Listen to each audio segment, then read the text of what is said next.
Here's Zoro being the coolest guy in the entire Grand Line. だがな、一つだけ言っておく。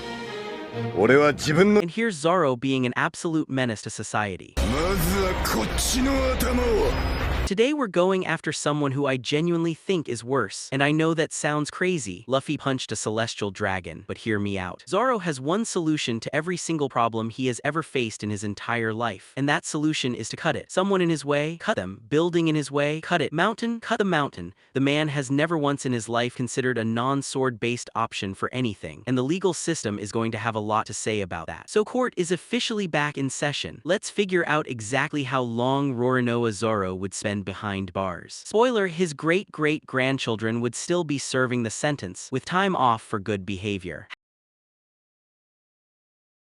Before Zoro ever joined Luffy, he was a bounty hunter, which honestly is a totally legitimate job in several places. He was hunting criminals, for money, with swords. So far so legal, right? Here's the problem. In the One Piece world, dead or alive bounties are totally normal. You catch a pirate, dead or alive, you get paid. Simple. But we're not doing One Piece law here. We're doing real law, and in the real world you cannot kill people for money. That's called murder for hire, and it does not matter how many wanted posters are involved. Conservatively, Zoro took out somewhere between 50 and 100 pirates before the story even begins. That's 50 to 100 counts of murder for hire. Each one carries a life sentence or the death penalty. So before we've even met the guy, he's already looking at multiple life sentences and we haven't even left East Blue. But it gets better, because then Zoro, a man who was literally being paid to hunt pirates, looks at Luffy and decides he'd like to become one. Thinking, okay, maybe Luffy said something really convincing. Maybe he offered him money or a better deal or some kind of career opportunity. Luffy gave him his swords back and some rice. He sold out his entire career for lunch. That's piracy under 18 USC section 1651,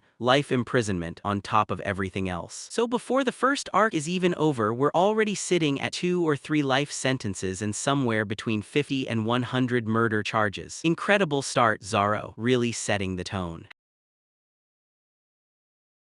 Now let's talk about what Zoro actually does in every single arc of this show, which is assault people with swords, lots of people, constantly. At Morgan's base, he cuts through about 20 Marines and takes a swing at Captain Morgan himself. That's assault on a military officer, destruction of government property, the works, roughly 50 years right there. At Arlong Park, he's fighting fishmen while he's so badly injured he can barely stand. To be fair, that's kind of impressive. It's still 15 counts of assault and reckless endangerment of himself specifically, which adds another 30 years. But then we get to Whiskey Peak. Right, so the whole town of Whiskey Peak turns out to be full of bounty hunters working for Baroque Works. The rest of the crew is asleep. Everyone's having a lovely time. And Zoro wakes up, figures out what's happening, and takes it upon himself to personally knock out every single person in the entire town. 100 people, solo, before breakfast. 100 counts of assault with a deadly weapon. Multiple counts of attempted murder. He also cut through some buildings while he was at it, so criminal damage on top. At 10 to 20 years per count, Whiskey Peak alone is somewhere between 1,000 and 2,000 years. I want you to sit with that for a second. One town, one morning, 1 to 2,000 years. The prosecutor tried to point out he could have just, restrained them,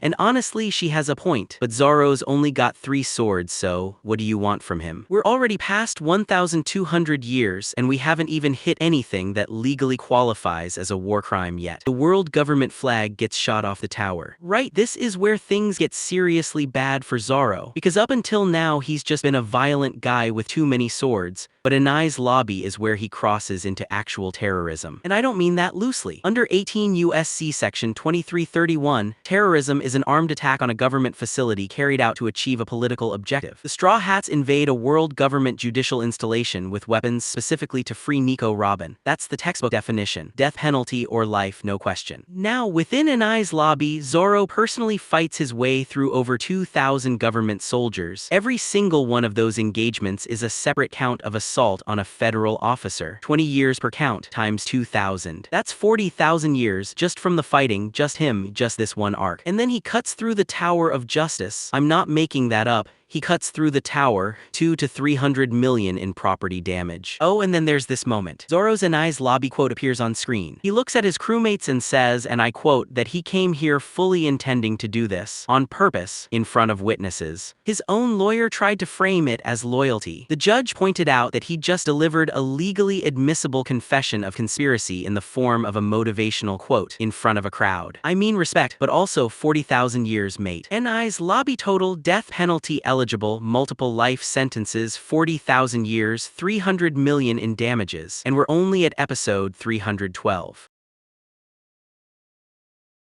Thriller Bark raises one of the more interesting legal questions I've come across doing these videos, which is, can you be charged with murder if the victim is already dead? The answer is technically no, but you absolutely can be charged with desecrating human remains. Zoro cuts down about 200 zombies. Reanimated corpses are still, legally, human remains. That's somewhere between 200 and 1,000 years depending on the jurisdiction. Plus trespassing charges for being on Moria's ship without permission. But the moment everyone remembers from Thriller Bark isn't any of that, it's this. The nothing happened scene, Sanji finds Zoro drenched in blood. So what happened is Zoro absorbed all of Luffy's accumulated pain and near-death injuries into his own body to stop a warlord from killing him, which is medically insane and humanly impossible, but Zoro did it anyway. And when Sanji finds him afterwards completely soaked in blood, barely conscious, and asks what happened, Zoro says nothing happened. I don't have a legal charge for that, I just think you should know it happened. A celestial dragon, basically untouchable royalty, threatens to enslave the crew, and Zoro is already reaching for his sword before Luffy gets there first. If he'd followed through, that's assassination of a protected royal figure, first-degree premeditated murder, and an international incident all in one swing. Death penalty 3 times over. He didn't, so he only gets conspiracy to commit murder and drawing a weapon with intent. 25 years, lucky escape honestly. Then he comes back after the 2-year time skip, and within about 4 minutes of arriving he's already cut a pacifisto in half. A pacifista is a government-built military robot worth about $50 million.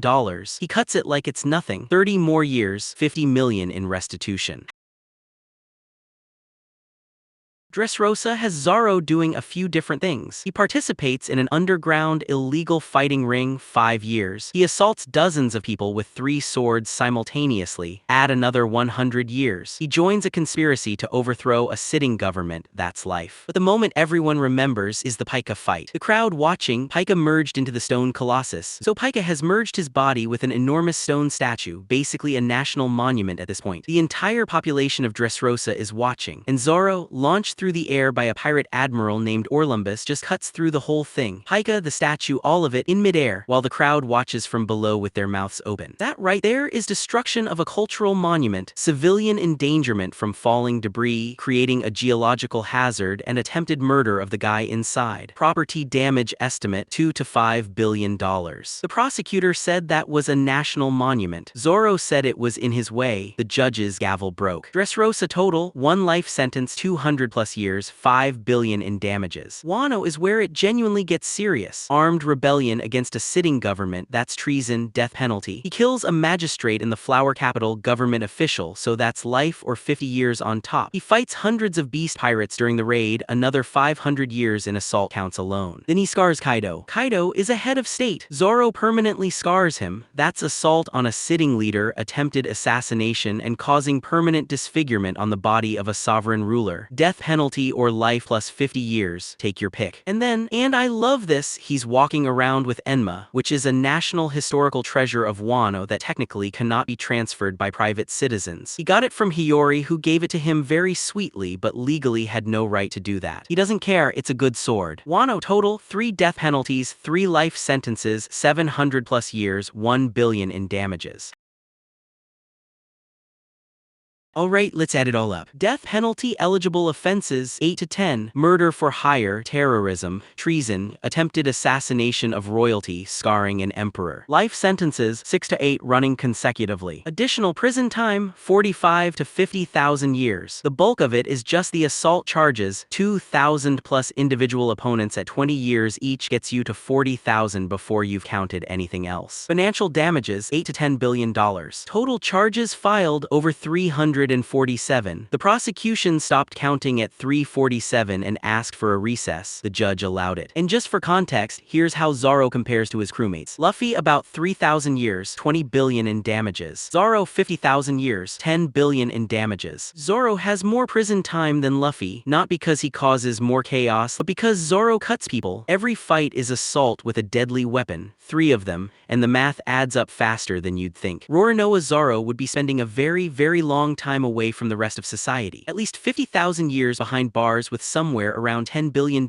in fines and restitution. And he would, without any shadow of a doubt, get lost inside the prison on his first day and end up in the wrong cell block entirely. A guard would look directly at the camera. We'd all understand. If you want to see who's next, drop it in the comments. I'm looking at Sanji for assault, arson, and a very specific bathhouse incident. Or Nami for what I can only describe as the most sophisticated fraud operation the East Blue has ever seen. As always, stay legal out there.